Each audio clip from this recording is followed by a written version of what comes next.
Aucun des événements qui se sont produits jusqu'ici au Maroc n'avait atteint la violence et l'horreur de ceux dont Ouedzem fut le théâtre dans la matinée du 20 août. Dans l'après-midi, quand les troupes pénétrèrent dans la cité, dont les bandes fanatisées s'étaient rendues maîtresses pendant plusieurs heures, quel spectacle alors dans les rues d'Ouedzem! La main des émeutiers avait été animée par une incroyable rage de destruction et de carnage, massacrant aveuglément Français et Marocains.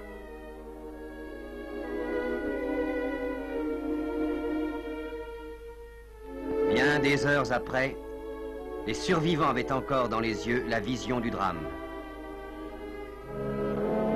L'hôpital d'Ouedzem n'avait même pas été épargné.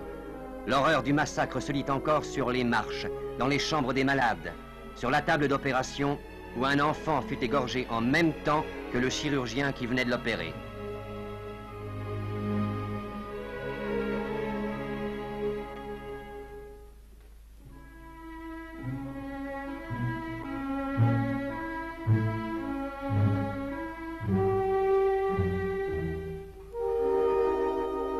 Aucune cause ne peut excuser de pareilles atrocités.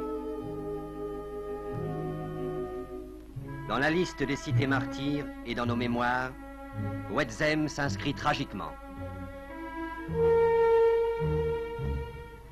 Au cercueil d'Ouedzem, les cercueils de Philippeville font un triste écho.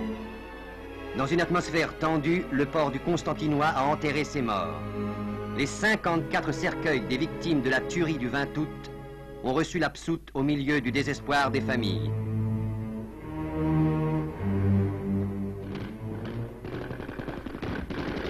Au loin, les mitraillettes claquent encore.